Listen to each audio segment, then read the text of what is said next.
Hello everyone. So ఈ మధ్య కాలంలో మనకి అమెరికా దేశంలో ఒక ఇంపార్టెంట్ సమ్మిట్ జరిగింది. So Indo Pacific economic framework for the prosperity అనే సమ్మిట్ అనేది జరిగింది. ఆల్రెడీ అది జరగడం అనేది మూడవసారి. సో 2022లో మొట్టమొదటిసారి టోక్యోలో జరిగింది. ఆ తర్వాత మళ్ళీ బాలీలో జరిగింది. ఆ తర్వాత ఇప్పుడు అమెరికాలో జరగడం జరిగింది, శాన్ ఫ్రాన్సిస్కోలో. అయితే ఈ Indo Pacific economic framework for the prosperity అనేది ఆ ఆర్గనైజేషన్ అనేది 14 దేశాల యొక్క కూటమి, that is a 14 countries group. So ఎందుకనేది అది ఎమర్జ్ అయింది, దాని వెనకాల బ్యాక్గ్రౌండ్ ఏంటిది, వాళ్ళ ఏ పిల్లర్స్ పైన ఆర్గనైజేషన్ అనేది ఫామ్ అయింది అని తెలుసుకోవాలంటే దానికన్నా ముందు కొంచెం మనకు బ్యాక్గ్రౌండ్ అనేది తెలిసి ఉండాలి. ఓకే, ఒక 5 మినిట్స్లో నేను బ్యాక్గ్రౌండ్ కంప్లీట్ చేస్తే then will move on to the what original topics.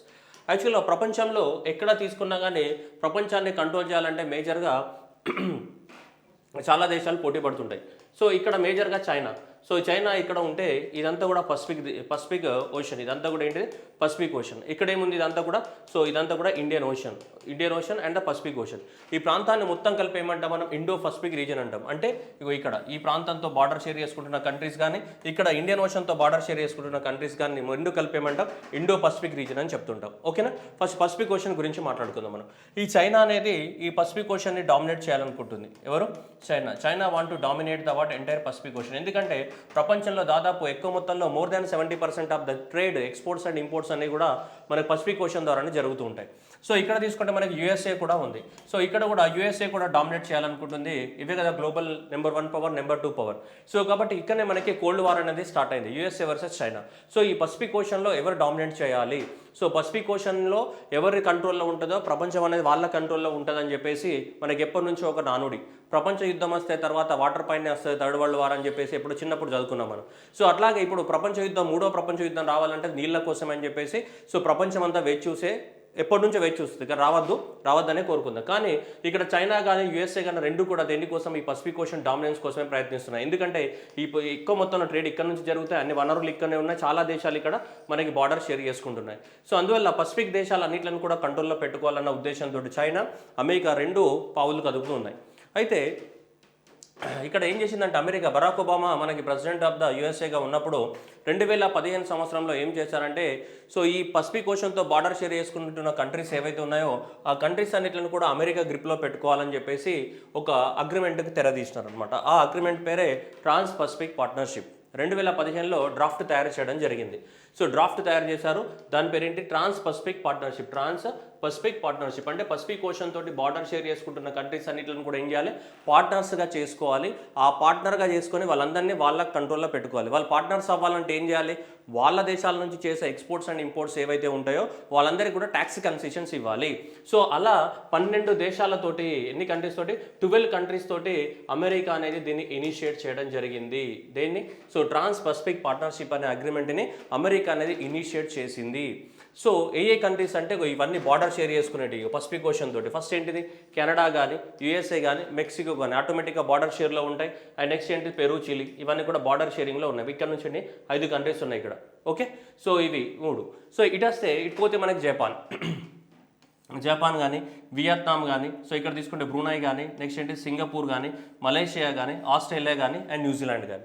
ఈ దేశాలన్నీ 12 దేశాలు ఉన్నాయి. ఈ 12 దేశాలన్నీ కలిపి ట్రాన్స్ పసిఫిక్ పార్ట్నర్షిప్ అని చెప్పేసి 2015లో ఐడియా అనేది జనరేట్ అయింది. 2016 సంవత్సరంలో ఈ 12 కంట్రీస్ కలిసి అగ్రిమెంట్ రాసుకున్నాయి. అగ్రిమెంట్ల ప్రకారం ఏంటిదంటే వీళ్ళందరూ కూడా ట్యాక్స్ కన్సెషన్స్ ఇస్తుంది. ఏవైతే ఉంటాయో ట్యాక్స్, వాళ్ళ ఎక్స్పోర్ట్స్ అండ్ ఇంపోర్ట్స్ ఉంటాయి కదా, వాళ్ళ ఎక్స్పోర్ట్స్ అండ్ ఇంపోర్ట్స్ పైన మేజర్గా ట్యాక్స్ కన్సెషన్స్ ఇవ్వాలని చెప్పేసి అమెరికా డిసైడ్ చేసింది. ఎప్పుడు 2015 ముచ్చట. 2016లో ఏం చేశారు, ఈ అగ్రిమెంట్ అనేది సైన్ చేసుకున్నారు. ఇది trans Pacific partnership agreement is a trade agreement between the 12 Pacific rim countries. ఇవి ఆస్ట్రేలియా, బ్రునై, ఇంతకు చూసిన చిలీ, కెనడా, మలేషియా. ఈ కంట్రీస్ మధ్యన చేశారు. ఫైనల్గా ఐడియా February 4th of 2016లో దీంట్లో ఏం చేశారు, ఈ కంట్రీస్ అన్ని కూడా సైన్ చేశాయి. సైన్ చేసిన తర్వాత అమెరికాలో ఎలక్షన్స్ జరిగాయి. అంటే 2015 అన్నారు కదా సార్, 2015లో ఐడియా జనరేట్ అయింది, జస్ట్ డిస్కస్ చేశారు. 2016లో ఫార్మల్గా ఏం చేశారు, సైన్ చేయడం జరిగింది February 4th of 2016 రోజు. ఆ తర్వాత అమెరికాలో ఎలక్షన్స్ వచ్చినాయి. అమెరికాలో ఎలక్షన్స్ వచ్చిన తర్వాత మనకేం జరిగిందంటే సో డొనాల్డ్ ట్రంప్ రూలింగ్లోకి రావడం జరిగింది. సో అప్పుడు బరాక్ ఒబామా ఉండే, Barack Obama is the Democratic party. So కానీ 2016లో ఎలక్షన్ జరిగిన తర్వాత మనకి డొనాల్డ్ ట్రంప్ రిపబ్లికన్ పార్టీకి సంబంధించినటువంటి Donald Trump president of America అయ్యాడు. So Donald Trump president of the America అయిన తర్వాత డొనాల్డ్ ట్రంప్ ఏం చేశాడంటే మాకు ఈ అగ్రిమెంట్ అవసరం లేదు అని చెప్పేశాడు. ఎందుకంటే మేమెందుకు ట్యాక్స్ కన్సెషన్స్ ఇవ్వాలి మిగతా దేశాలకు, ఆల్రెడీ మేము చాలా రెవెన్యూ లాస్ అవుతున్నాము, సో ఈ ట్యాక్స్ కన్సెషన్ వల్ల మాకు రెవెన్యూ లాస్ అవుతుందని చెప్పేసి ఏం చేశారంటే సో ఇమీడియట్గా 2017 సంవత్సరంలో యూఎస్ఏ అనేది విత్డ్రా అయిపోయింది దీని నుంచి. సో ఈ పార్ట్నర్షిప్ అవసరం లేదు, మేము రెవెన్యూ లాస్ అవుతామని చెప్పేసి యూఎస్ అనేది విత్డ్రా ఇట్స్ మెంబర్షిప్, యూఎస్ అనేది దీని నుంచి మెంబర్షిప్ని విత్డ్రా చేసుకుంది. సో కాబట్టి 12-1 మిగిలిన ఎన్ని, సో 11 కంట్రీస్ మాత్రమే మిగిలినాయి. మిగిలినవేవి 11 కంట్రీస్ మాత్రం మిగిలినాయి. ఆ 11 కంట్రీస్ మళ్ళీ ఏం చేశాయంటే సపరేట్గా అగ్రిమెంట్ రాసుకొని వాళ్ళు కంటిన్యూ చేస్తున్నారు, ఎక్సెప్ట్ యూఎస్ఏ. యూఎస్ఏ అనేది ఈ దీంట్లోకి అసలు యూఎస్ఏనే స్టార్ట్ చేసింది, అండ్ యూఎస్ఏనే ఏం చేసింది ఇప్పుడు దానికి బయటకి. యూఎస్ ఎందుకు స్టార్ట్ చేయాల్సి వచ్చింది, ఈ చైనాని కంట్రోల్ చేయడానికి కోసం, చైనాకి కౌంటర్గా స్టార్ట్ చేసింది. ఎందుకంటే ఇది కంట్రోల్లో ఉంటే చైనా అనేది కంట్రోల్ చేయొచ్చు, ఎందుకంటే పసిఫిక్ ఓషన్ మొత్తం కంట్రోల్లో ఉంటే. సో అలా చైనాని కౌంటర్ చేయడానికి కోసం దీన్ని తీసుకొచ్చారు. ఫైనల్గా సో అమెరికాలో దాంట్లోకి ఏమైంది, బయటకు వెళ్ళిపోయింది. సో అమెరికా బయటకు వెళ్ళిపోయిన తర్వాత 2017లో so USA withdrawed its membership. So 2017లో యూఎస్ఏ అనే దాని నుంచి ఏమైంది, మెంబర్షిప్ విత్డ్రా అయిపోయింది. 11 కంట్రీస్ ఉన్నాయి. సో ఈ 11 కంట్రీస్ కలిసి మళ్ళీ సపరేట్ అగ్రిమెంట్ రాసుకున్నాయి. దీన్ని TPP-11 అని కూడా అంటాం. ఏంటిది TPP-11, ఒరిజినల్గా ఎన్ని ఉండాలి 12. సో 2PP-11 అనేది March 8 ఆఫ్ ద 2018 రోజు TPP-11 అనేది సైన్ చేశారు. That is the comprehensive progressive agreement for trans Pacific partnership. Trans Pacific partnership name అలానే ఉంది కదా, అలానే ఉంది. ముందర ఏం యాడ్ చేశారు వీళ్ళు, ఇది యాడ్ చేశారు. ఏంటిది కాంప్రిహెన్సివ్ ప్రోగ్రెస్ అగ్రిమెంట్ అని యాడ్ చేశారు, అంతే. కాంప్రిహెన్సివ్ ప్రోగ్రెస్ అగ్రిమెంట్ అనేది దానికి ప్రిఫిక్స్ యాడ్ చేయడం జరిగింది. And continuation of the word suffix ఏంటిది, ట్రాన్స్ పసిఫిక్ పార్ట్నర్షిప్ అనేది అలానే కంటిన్యూ అవుతుంది. సో దానికి ఇలా కాంప్రిహెన్సివ్ ప్రోగ్రెసివ్ అగ్రిమెంట్ అనేది, so comprehensive progressive agreement for the trans Pacific partnership అని సో March 8, 2018లో అగ్రిమెంట్ అనేది సైన్ చేసి December 30, 2018 నుంచి ఈ అగ్రిమెంట్ అనేది ఇంప్లిమెంట్ అవుతుంది among the 11 countries, not the 12 countries except United states of America. So America అనేది బయటకు వెళ్ళిపోయింది, ఇదంతా ఇలా జరిగింది. సో మిగతా 11 కంట్రీస్ అనేటివి అలానే కంటిన్యూ చేస్తున్నాయి. ఓకేనా, ఆ 11 కంట్రీస్ ఏవి, ఇది అమెరికా వదిలేస్తే మిగిలిన ఇవన్నీ కూడా ఏవి, కెనడా కానీ, మెక్సికో, పెరు, చిలీ. ఇక్కడ తీసుకుంటే మలేషియా కానీ, బ్రునై కానీ, జపాన్ కానీ, వియత్నాం కానీ, ఆస్ట్రేలియా కానీ, సింగపూర్ కానీ, మలేషియా కానీ, ఈ 11 కంట్రీస్ అనేటివి సో ఇక TPP-11గా ఫామ్ అయిపోయి సో దాన్ని అలానే వాళ్ళ కన్సెషన్స్, అందులో ఉన్న రూల్స్ అండ్ రెగ్యులేషన్స్ అన్నిటిని కూడా ఫ్రేమ్ చేసుకొని వాళ్ళు ఎక్స్పోర్ట్స్ అండ్ ఇంపోర్ట్స్ చేసుకుంటున్నారు. ఓకే, ఇంతవరకు బాగానే ఉంది. ఇది కంటిన్యూ అయిపోయిన తర్వాత మళ్ళీ ఎలక్షన్స్ వచ్చినాయి అమెరికాలో. మళ్ళీ ఎలక్షన్స్ వచ్చి మళ్ళీ ఏమైపోయింది, మనకి రూలింగ్ పార్టీకి ఏదొచ్చింది, మళ్ళీ డెమోక్రటిక్ పార్టీకి సంబంధించినటువంటి జో బిడెన్ మళ్ళీ ఎలక్ట్ అయ్యాడు. మళ్ళీ జో బిడెన్ అమెరికాకి ప్రెసిడెంట్గా అవ్వడం ద్వారా మళ్ళీ డెమోక్రటిక్ పార్టీ కదా ఒకప్పుడు స్టార్ట్ చేసింది TPPని, ఇప్పుడు మళ్ళీ డెమోక్రటిక్ పార్టీ అయినటువంటి జో బిడెన్ వచ్చిన తర్వాత సో ఎందుకు ఇలా మారుతుందంటే ఒక్కొక్క పొలిటికల్ పార్టీకి ఒక్కొక్క ఎజెండా ఉంటుంది. సో డొనాల్డ్ ట్రంప్ అనేది వేరే డిసిషన్ తీసుకున్నాడు, అండ్ డెమోక్రటిక్ పార్టీలో ఉన్నటువంటి అప్పట్లో ఉన్నటువంటి బరాక్ ఒబామా కానీ, then followed by the now Joe Biden కానీ, వీళ్ళు వేరే నిర్ణయాలు తీసుకుంటున్నారు. రైట్ నౌ ఇప్పుడు ఏమైంది, సో జో బిడెన్ ప్రెసిడెంట్ అయిన తర్వాత 2022లో జో బిడెన్ ప్రెసిడెంట్ అయిన తర్వాత అమెరికా అనేది ఎలాంటి నిర్ణయం తీసుకుందంటే ఇప్పుడు పసిఫిక్ ఓషనే కాదు ఇండియన్ ఓషన్లో ఉన్న కంట్రీస్ని కూడా కలుపుకుందాము, ఎట్లాగో ట్రాన్స్ పసిఫిక్ పార్ట్నర్షిప్ అనేది బయటకు పోయింది. సో అందువల్ల ఇప్పుడు ఏం చేద్దామంటే దానికన్నా పెద్ద ఆర్గనైజేషన్ ఫామ్ చేద్దామని చెప్పేసి డెమోక్రటిక్ పార్టీకి చెందినటువంటి జో బిడెన్ మనకి సో 2022లో తెరతీశాడు. సో ఏంటిది, ఈ రీజియన్ ఇండో పసిఫిక్ రీజియన్ అంటే ఈ ప్రాంతంలో ఉన్న కంట్రీస్ అంటే ఏవి, పసిఫిక్ రీజియన్, రైట్. సో ఈ పసిఫిక్ రీజియన్తో పాటు సో ఈ ప్రాంతంలో ఉన్న కంట్రీస్ ఏవి, సో ఇండియన్ ఓషన్ రీజియన్లో ఉన్నటువంటి కంట్రీస్, అలాగే మనకేంటిది పసిఫిక్ ఓషన్ రీజియన్లో ఉన్నటువంటి కంట్రీస్, 2 కంట్రీస్ తోటి. సో ఈ మొత్తం రీజియన్లో ఉన్న కంట్రీస్ అన్నిటితో కలిపి మనం గుప్పిట్లో పెట్టుకుందాం, అప్పుడు ఇంకా స్ట్రాంగ్ అవుతామని చెప్పేసి సో ఇండో పసిఫిక్ రీజియన్ అనేది సో చాలా ఇంపార్టెంట్ ఏరియా అని చెప్పేసి Indo Pacific economic framework for the prosperity అని చెప్పేసి 2022 మేలో టోక్యోలో లాంచ్ చేయడం జరిగింది. టోక్యోలో సమ్మిట్ పెట్టారు. అలా సో ఈ అన్ని దేశాలు కలిపి ఏవైతే పసిఫిక్ ఓషన్తో బార్డర్ షేర్ చేసుకుంటున్నాయో, ఏ కంట్రీస్ అయితే ఇండియన్ ఓషన్తో బార్డర్ షేర్ చేసుకుంటున్నాయో అలా 14 దేశాలతోటి ఏం చేశారంటే so Indo Pacific economic framework for the prosperity పేరుతోటి మనకి రిలీజ్ చేయడం జరిగింది. ఇండో పసిఫిక్ ఎకనామిక్ ఫ్రేమ్వర్క్ అనేది సో మనకి 2022 మే 2022లో టోక్యోలో జరిగినటువంటి సమ్మిట్ లోపల మీటింగ్ లోపల సో దీన్ని ఫార్మేషన్ చేయడం జరిగింది అఫీషియల్గా మే 2022లో టోక్యోలో జరిగిన దాంట్లో ఫామ్ చేయడం జరిగింది. సో దీంట్లో ఏ కంట్రీస్ ఉంటాయంటే 13 కంట్రీస్ ప్లస్ ఫిజీ, మొత్తం కలిపి అన్ని 14 కంట్రీస్, టోటల్ ఎన్ని సో 14 కంట్రీస్, చిన్న ఐలాండ్ ఫిజీస్తో కలిపి ఎంత 14 కంట్రీస్ ఉన్నాయి. సో నెక్స్ట్ ఏమేమి ఉంటాయి, సేమ్ ఇండియన్ ఓషన్తో బార్డర్ షేర్ చేసుకోవాలి, పసిఫిక్ ఓషన్తో బార్డర్ చేసుకోవాలి. అప్పుడే వాటిని ఏమంటాం, ఇండో పసిఫిక్ రీజన్ అంటాం కదా, ఇండో పసిఫిక్ రీజన్ అని చెప్తుంటాం, we call them as Indo Pacific region. ఇక్కడ తీసుకుంటే and Japan, South Korea, so ఇవన్నీ కూడా వియత్నాం కానీ, ఇండియా కానీ, థాయిలాండ్ కానీ, మలేషియా కానీ, సింగపూర్ కానీ, ఫిలిప్పైన్స్ కానీ, బ్రునై కానీ, Indonesia and Australia and next New Zealand and the USA and the small island Fiji. So ఇవన్నీ కలిపి దాదాపు ఇవన్నీ తీసుకుంటే మనకి ఎన్ని 14 కంట్రీస్ అవుతున్నాయి. సో ఈ 14 కంట్రీస్ని బై హార్ట్ చేయాలి, వేరే లేదు. నీకు జాగ్రఫికల్ లొకేషన్ తెలిస్తే తప్ప నువ్వు గుర్తుపెట్టుకోలేవు. జస్ట్ ఐడియా కోసమన్నా మనము ఖచ్చితంగా ఇండో పసిఫిక్ ఎకనామిక్ ఫ్రేమ్వర్క్లో ఉన్నటువంటి 14 దేశాలు అనేది గుర్తుండాలి. ఖచ్చితంగా ఎక్స్పెక్టెడ్ క్వశ్చన్లో ఇది ఒకటి మనకి, ఓకేనా. సో జపాన్ ఎట్లా బార్డర్ షేర్ చేసుకుంటుంది, ఇక సౌత్ కొరియా బార్డర్ షేర్ చేసుకుంటుంది. ఇక్కడ మీకు డౌట్ వచ్చేది ఇవి. సో డౌట్ వచ్చేది ఏంటిది, ఫిలిప్పైన్స్ కానీ, బ్రూనై కానీ, సో ఇవి డౌట్ వస్తాయి మీకు. ఇండోనేషియా కానీ, సింగపూర్ కానీ, మలేషియా కానీ, నెక్స్ట్ ఏంటిది థాయిలాండ్ కానీ, ఈ కంట్రీస్ డౌట్ వస్తాయి మీకు. సో ఈ కంట్రీస్ మీద ఇక మిగతా ఎట్లా గుర్తుంటాయి, యూఎస్ఏ కానీ, ఆస్ట్రేలియా కానీ, న్యూజిలాండ్ కానీ ఎట్లా షేర్ చేసుకుంటాయి. బట్ ఇక్కడ మనం గుర్తుపెట్టుకోవాల్సింది ఇవి south east Asia nations majorly. So India part అంటే ఎస్, ఇండియా అంతా ఇండియా చుట్టూ మొత్తము మనకి ఇండియన్ ఓషన్ ఉంది కదా, 7,516 కిలోమీటర్లు. సో కాబట్టి వియత్నాం కానీ, ఫిలిప్పైన్స్ కానీ, బ్రునై కానీ, ఇండోనేషియా కానీ, సింగపూర్ కానీ, మలేషియా కానీ, థాయిలాండ్ కానీ, ఇవన్నీ కూడా దీంట్లో పార్ట్నర్స్. కంబోడియా ఉందా, లేదు, కంబోడియా లేదు ఇక్కడ. ఇవి ఉన్నాయని ఇవి బ్రునై కానీ, ఫిలిప్పైన్స్ కానీ, వీటిపైన ఎక్కువ కాన్సన్ట్రేట్ చేయాలి. 7 ఉన్నాయి అవి, ఓకేనా. ఇవే 7 ఉన్నాయి, సౌత్ ఈస్ట్ ఏషియా నేషన్సే 7 ఉన్నాయి మనకి దాదాపు. వియత్నాం కానీ, Philippines, Brunei, so Singapore, Malaysia, Thailand, major countries అన్నీ కూడా ఉన్నాయి. సింగపూర్ ఉంది, మలేషియా ఉంది, ఫేమస్ కంట్రీస్ కదా. Singapore, Malaysia, Thailand famous countries అందరికీ తెలిసే. ఇండోనేషియా కూడా లార్జెస్ట్ ఎకానమీ ఆ ఏరియాలో, ఇండోనేషియా కూడా తెలుసు అందరికీ. Brunei, Philippines, so Brunei, Philippines పెద్ద పెద్ద ఎకానమీస్ అన్నీ కూడా ఉన్నాయి. సో ఇవి అన్నీ కలిపేసి మన ప్రపంచ దేశాలన్నీ కలిపి సో 14 దేశాల కూటమిగా ఏర్పడ్డాయి Indo Pacific economic framework for the prosperity. అందరూ కూడా డెవలప్మెంట్ చేయాలని చెప్పేసి మే 2022లో మనకి దీనికి సో అంకురార్పణ చేయడం జరిగింది ఇక్కడ టోక్యోలో. It was initiation by the USA start చేయడం జరిగింది. ఎన్ని 14 కంట్రీ పార్ట్నర్షిప్స్. ఎవరు వీళ్ళందరూ చూడ, Australia, Brunei, Fiji, India, Indonesia, Japan, South Korea, Malaysia, New Zealand, Philippines, Singapore, Brunei, Thailand, Vietnam and USA.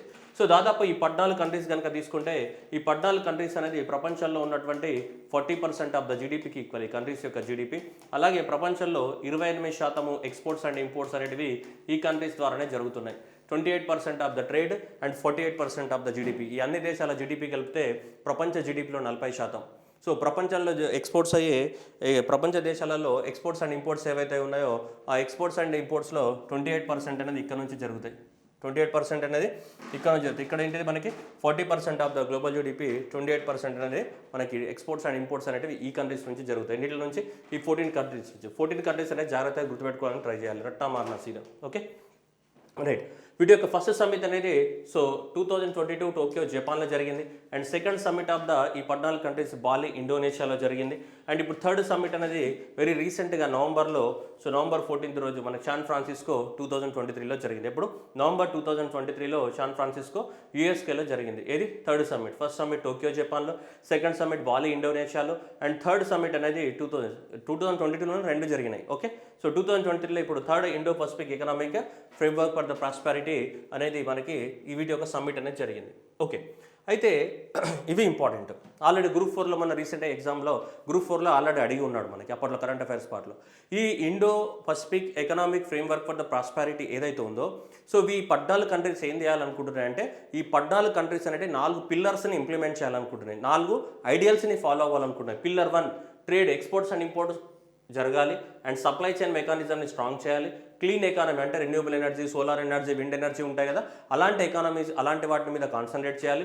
Fair economy, anti కరప్షన్ని తగ్గించాలి, ట్యాక్స్ని సరిగ్గా పే చేయాలి, అన్ని డాక్యుమెంట్స్ క్లియర్గా ఉండాలి. ఇట్లా ఉంటే అప్పుడు ఏమంటాం ఫేర్ ఎకానమీ అంటాం. సో ఈ 4 పిల్లర్స్ పైన బేస్ అయింది. ఎగ్జామినేషన్లో మోస్ట్ ఎక్స్పెక్టెడ్ క్వశ్చన్ ఆల్రెడీ వచ్చింది కూడా ఎగ్జామినేషన్లో. Okay so number 1 trade, number 2 supply chain, and number 3 clean economy, number 4 fair economy. Clean economy, fair economy, trade and supply chain. Okay ఈ 4 pillars పైన base అయింది. కానీ ఇండియా అనేది లాస్ట్ 3 పిల్లర్స్లోనే జాయిన్ అయింది. So ఈ 3 పిల్లర్స్లోనే ఇండియా అనేది మెంబర్షిప్ తీసుకుంది. India join the pillars from 2 to 4. ఈ లాస్ట్ 3. కానీ దీంట్లో ఇండియా అనేది ఇంకా జాయిన్ అవ్వలేదు అబ్జర్వర్, ఎందుకంటే మనకు ట్యాక్స్ బెనిఫిట్స్ అవన్నీ పోతాయని చెప్పేసి ఇండియా అనేది అబ్జర్వర్ స్టాటస్ మాత్రమే ఎంజాయ్ చేస్తుంది. పిల్లర్ 1లో అబ్జర్వర్. అండ్ నెక్స్ట్ వచ్చేసి సో సప్లై చైన్ కానీ క్లీన్ ఎకానమీ కానీ అండ్ ఫేర్ ఎకానమీ ఏదైతే ఉందో సో దీనికి సంబంధించి మనకి సో ఇండియా జాయిన్ అయింది. సో ఇప్పుడు శాన్ ఫ్రాన్సిస్కోలో జరిగిన సమ్మిట్లోనే మొట్టమొదటిసారిగా ఈ పిల్లర్స్ అన్నిట్ల గురించి డిస్కషన్ చేయడం జరిగింది. ఈ పిల్లర్స్ ఏవైతే ఉన్నాయో ఈ పిల్లర్స్ అన్నిట్ల గురించి కూలంకషంగా సో బ్రీఫ్ వేలో అక్కడ జరిగిన సమ్మిట్ లోపల పిల్లర్ 1 కానీ ట్రేడ్ కానీ, పిల్లర్ 2 సప్లై చైన్ కానీ, pillar 3 clean economy, pillar 4 fair economy. So ఈ అన్నిట్లపైన డిస్కస్ చేయడం జరిగింది. ఈ అన్నిట్లపైన డిస్కస్ చేసేసి సో ఇప్పుడు సప్లై చైన్ పైన అగ్రిమెంట్ అనేది రాసుకున్నారు. ఏదైతే సప్లై చైన్ ఏదైతే ఉందో ఈ సప్లై చైన్ పైన అగ్రిమెంట్ అనేది రాసుకోవడం జరిగింది. ఎప్పుడు రీసెంట్గా జరిగిన 3rd సమ్మిట్, ఇప్పుడు 14th November of 2023. సో ఇక్కడ శాన్ ఫ్రాన్సిస్కోలో జరిగింది. కాబట్టి కాలిఫోర్నియా శాన్ ఫ్రాన్సిస్కోలో జరిగింది 3rd సమ్మిట్ అనేది. సో దీంట్లో మనకి సప్లై చైన్ అగ్రిమెంట్ అనేది రాయడం జరిగింది. సప్లై చైన్ అగ్రిమెంట్ అనేది రాసుకున్నారు. మిగతా వాటి మీద ఏం రాలేదు. మిగతా వాటి మీద జస్ట్ జనరల్ డిస్కషన్ జరిగింది. ఒక సప్లై చైన్ అంటే ఏ పిల్లర్, సెకండ్ పిల్లర్ పైన మాత్రమే అగ్రిమెంట్ అనేది రాయడం జరిగింది. What is that second pillar? So second pillar పైన ఏం చేస్తారంటే వస్తువుల యొక్క సప్లై సరిగ్గా ఉండాలి ప్రతి దేశానికి అని చెప్పేసి సప్లై చైన్ కౌన్సిల్ ఒకదాన్ని ఎస్టాబ్లిష్మెంట్ చేయాలనుకుంటున్నారు. అలాగే supply chain crisis response network ఒకదాన్ని ఎస్టాబ్లిష్మెంట్ చేయాలనుకుంటున్నారు. ఆ కౌన్సిల్ ఎవరు ఉంటారు? ఆ అన్ని కంట్రీస్ 14 కంట్రీస్ యొక్క మెంబర్స్ ఉంటారు. చూడండి, the agreement will establish mechanism for the IPF members work collectively to develop the sector specific action plans for the critical sectors and the goods to enhance the resilience of the IPF members of the continuous supply chain. ఇప్పుడు రా materials కావాలి, ఒక దేశం నుంచి ఇంకో దేశానికి raw material కావాలి. Corona టైంలో రా మెటీరియల్ సప్లై జరిగిందా? జరగలేదు. అలాంటి టైంలో మనకి ఒక దేశం నుంచి ఇంకో దేశానికి ఎప్పటికప్పుడు రా మెటీరియల్స్ ఉండేటట్టు కంటిన్యూగా సప్లై ఉండాలి. ఏవి? అవి గూడ్స్ సప్లై ఉండొచ్చు, రా మెటీరియల్ సప్లై ఉండొచ్చు, సర్వీసెస్ సప్లై ఉండొచ్చు, ఏమైనా సప్లై ఉండొచ్చు. జనరల్గా సప్లై అంటే ఏముంటాయమ్మా? గూడ్స్ అండ్ సర్వీసెస్ కదా, అంతకుమించి ఏమైనా ఉంటాయండి మన 3 కుప్పలు ఏవి ఉండవు. సో కాబట్టి సో ఆ గూడ్స్ అండ్ సర్వీసెస్ని చైనా అనేది సరిగ్గా ఉండడానికి కోసం మనము ఏమి ఎస్టాబ్లిష్మెంట్ చేయాలనుకుంటుంది? కౌన్సిల్ని ఎస్టాబ్లిష్మెంట్ చేయాలనుకుంటుంది. What is the name of the council? Supply chain కౌన్సిల్ని ఎస్టాబ్లిష్మెంట్ చేయాలని చెప్పేసి ఒక November 14th రోజు నిర్ణయం తీసుకోవడం జరిగింది. అలాగే సప్లై చైన్ లోపల ఏమైనా ప్రాబ్లమ్స్ వచ్చినప్పుడు సాల్వ్ చేయడానికి కోసము ఇమీడియట్గా రెస్పాన్స్ నెట్వర్క్ని ఎస్టాబ్లిష్మెంట్ చేయాలని కూడా అగ్రిమెంట్స్ రాసుకోవడం జరిగింది. It will be the emergency communication channel. చూడండి, ఎమర్జెన్సీ క్రైసిస్ వచ్చినప్పుడే ఏమి ఉండాలి? రెస్పాన్స్ ఉండాలి కదా. సో కాబట్టి it will be the an emergency communication channel for the IPF member countries to seek the support and supply chain disruptions and facilitate the information sharing collaboration among the during the crisis వచ్చినప్పుడు so ఇలాంటి వాటిని share చేసుకోవడానికి కోసము ఒక crisis response నెట్వర్క్ని establishment చేస్తామని and next supply chain కౌన్సిల్స్ని establishment చేస్తామని చెప్పేసి పిల్లర్ నెంబర్ 2కి సంబంధించినటువంటి సప్లై చైన్ పైన అగ్రిమెంట్ రాసుకోవడం జరిగింది. సో దీంట్లో ఇండియా మెంబర్ అంటే yes, India will be the member of the pillar 2. So India అనేది పిల్లర్ 2లో జాయిన్ అయింది, పిల్లర్ 3లో జాయిన్ అయింది, పిల్లర్ 4లో జాయిన్ అయింది, పిల్లర్ 1లో మాత్రం జాయిన్ అవ్వలేదు.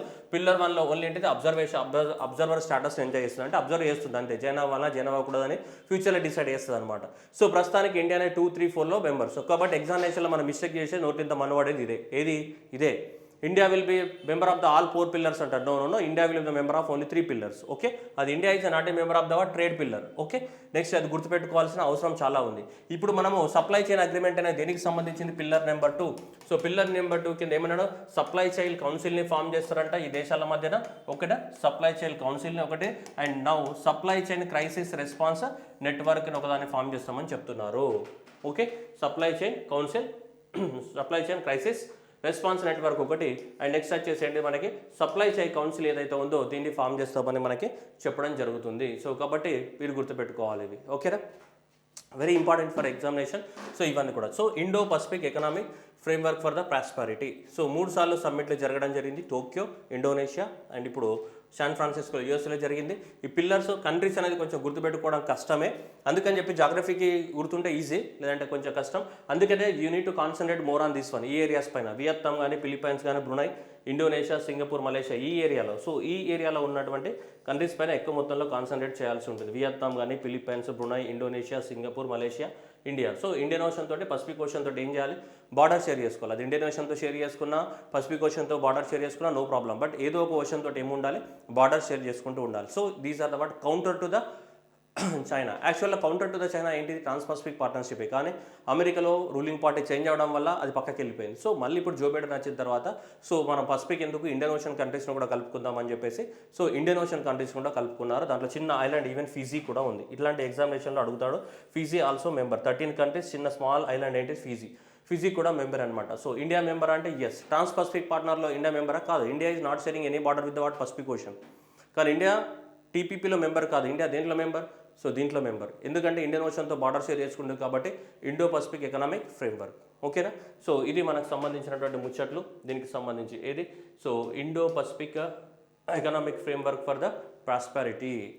ఓకే, సో ఇది ఎగ్జామినేషన్లో ఖచ్చితంగా రావడానికి ఛాన్సెస్ ఉన్నాయి. ఓకేనా? Thank you everyone and all the best.